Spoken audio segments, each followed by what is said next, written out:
Bonjour à tous et bienvenue dans ce nouvel épisode. Des médias indiens rapportent que Disneyland envisage l'ouverture d'un parc au Sri Lanka.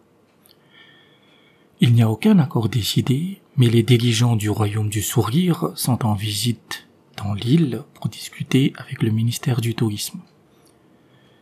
En soi, c'est une petite actualité de rien du tout, mais montre les vraies capacités de l'Occident. Il y a à peine quelques semaines, le Sri Lanka était en effondrement total. 12 heures de coupure d'électricité par jour, des émeutes quotidiennes, le Premier ministre qui a failli terminer en barbecue. Ensuite, le FMI est arrivé en balançant 2,4 milliards de dollars.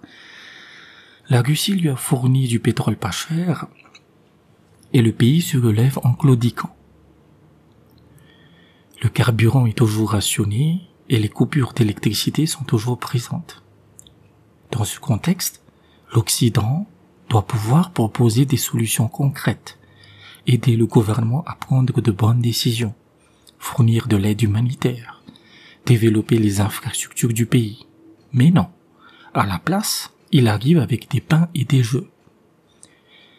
Et c'est normal. Car j'avais dit que l'arrivée du FMI signifiait que le Sri Lanka allait être donné en pâture aux multinationales américaines.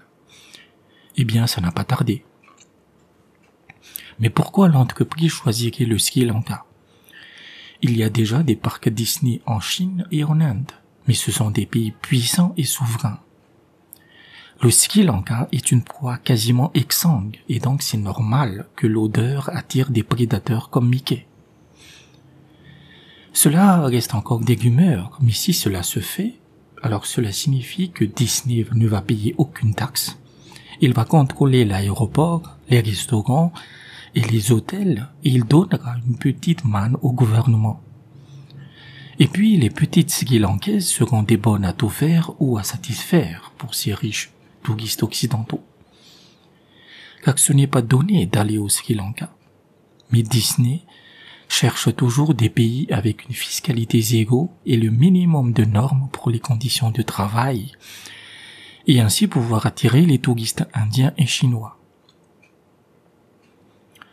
À une époque, l'Occident pouvait aller sur la Lune et faire des progrès civilisationnels.